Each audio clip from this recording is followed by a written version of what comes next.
Yo, what's up, gamers? Welcome to Gamers vs. World News. I'm your host, Crux, and yes, we're back. This is the lighter half of the week. That's kind of how I want to get things started. Beginning of the week, later of the week. So on the weekend, I have a couple things to write down, kind of jog down in the news as they're happening, and report to you at the beginning of the week. It's been a busy week. We got a couple leaks going on. We have Bloodborne movie in the works, Resident Evil Requiem hitting big, and like I said, a leak of a Batman game art. We're gonna dive into that, and we're digging again into some more dev drama. I like to keep it, spicy with the drama, and we are gonna be, you know, hitting that release radar, but for movies in this edition. So let's just get right into it. All right, we're gonna kick off with a little bit of information of a Bloodborne movie that is supposedly in the works. Game Rant hints at a Sony Picture projects in early development, tapping into the game's 10 years legacy and yarn harm Gothic's vibe. I know I'm butchering all these names. I'm trying my best, guys, but anyways, that Gothic vibe, they definitely want to put that in the screen. The big picture, a lot of movies have been doing good. The Minecraft movies, Sonic, Mario, all those movies are doing good for games, and they just want to get into that. And Bloodborne is supposed to be in the works. Fans are buzzing. Hopefully, it is true. There are thin details. It could be a cash grab. It could be a cult classic in the making, or it can't. It won't happen at all. We don't know. It's still in its early stages, so we'll keep an eye out on that. Next, Resident Evil Requiem is blowing up. Capcom just had a little event trying to go over a couple details, and we're going to go over some more of the things that they unveiled throughout the show. But Insider Gaming is posting that on June 24th, it revealed that over 1 million people already are signing up, putting this on their wish list on Steam and PlayStation, and it's showing that people are really, really, really hyped up. It's supposed to be the ninth mainline entry, set to release February 27, 2026 on PlayStation 5, Xbox Series X and S, and on PC.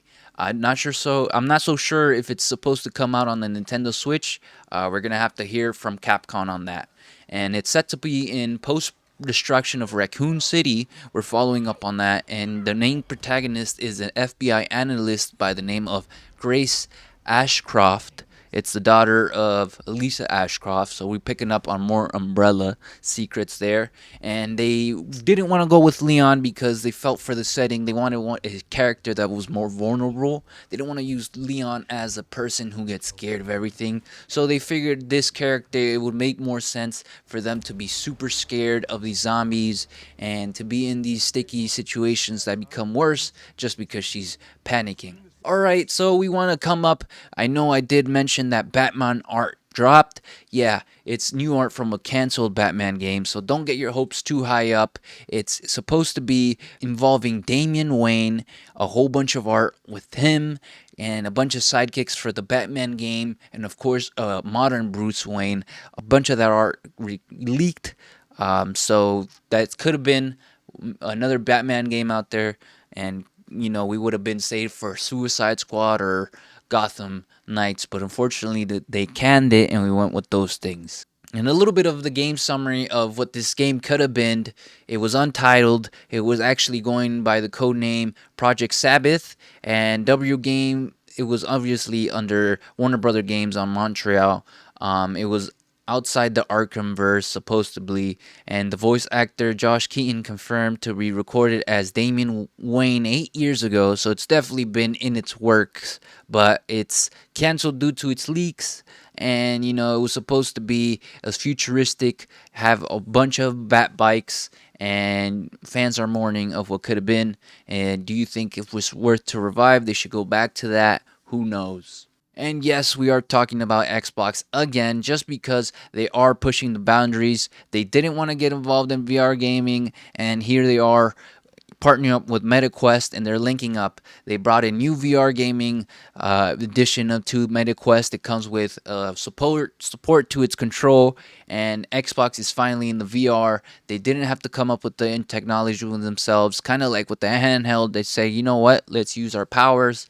Let's partner up with these people, and who knows, this could shake up console VR, but it's early days. Hardware details are not revealed yet. It's just they released a trailer for it, and gamers are hyped.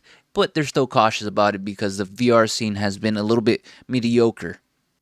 Okay, speaking of leaks, Call of Duty Black Ops 7 just leaked big time. A post reveals that it's set to be in 2035, picking up back from Black Ops 2, the story with Mason and Woods back there. They're facing again their new villain, post Menendez. So, not a lot of details, but we are kind of getting a setting for it. The wingsuits are back from Black Ops 2 and Black Ops 4. So, let's see. Are we going back to, boots not being on the ground? Are we going back to that cycle where people are gonna complain or love it? Who knows? The movement is changing once again. Is this a strategic thing on behalf on Treyarch? I'm not so sure.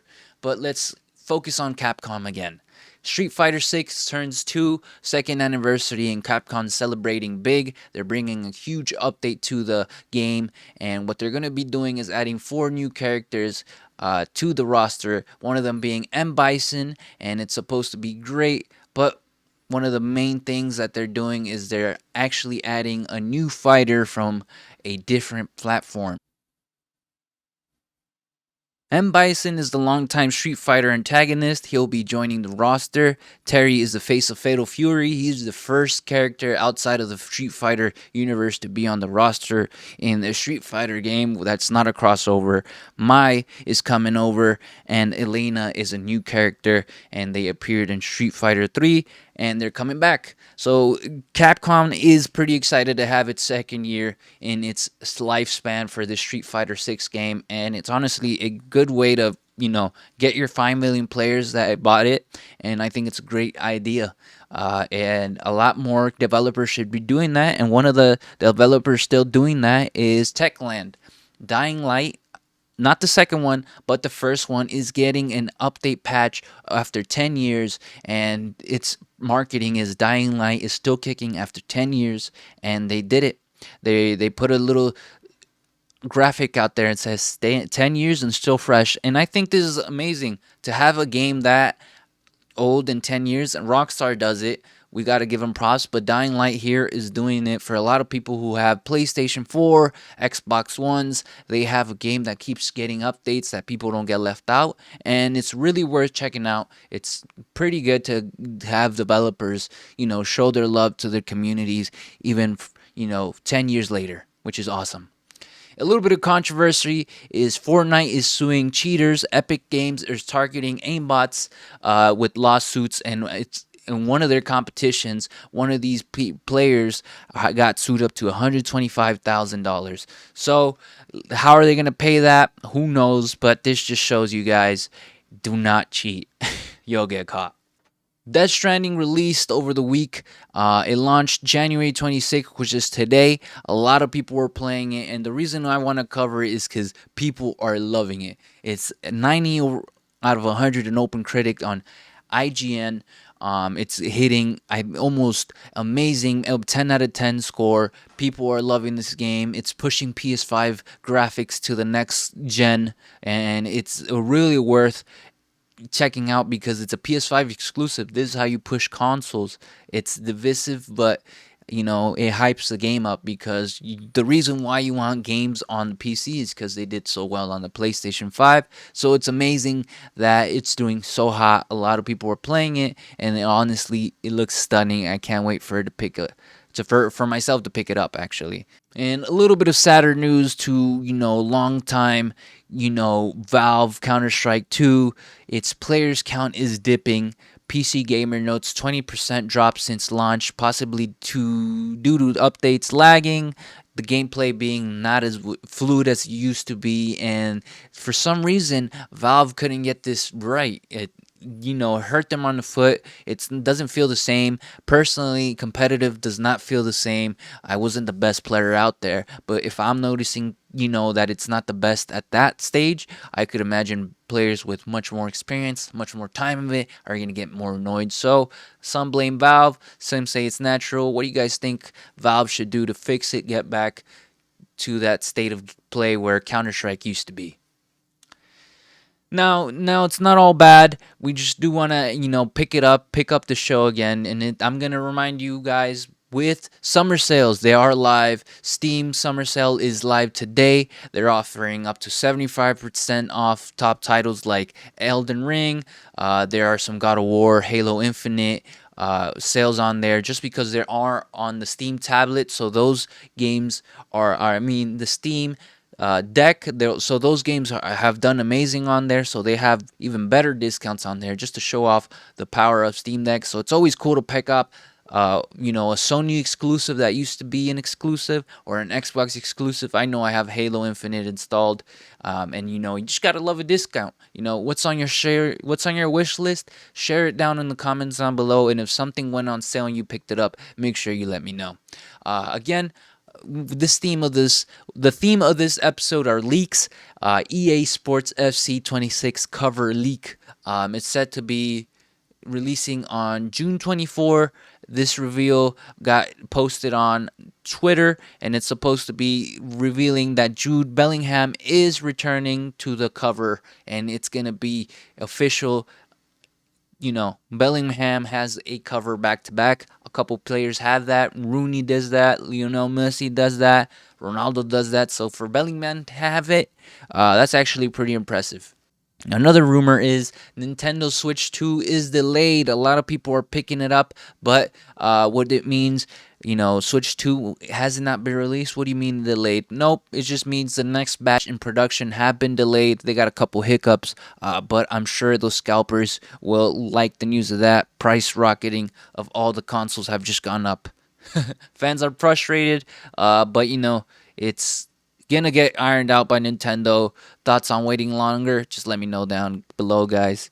And Diablo's 4 Vessel of Hatred expansion launched strong. 2 million players in 24 hours since June 25th. So Diablo 4 is getting some love over there. And I believe it's one of the games that are coming out in PlayStation Plus. If you are a PlayStation Plus user, you could pick it up and see if you like it and see if you will pick up the expansion. It launched already.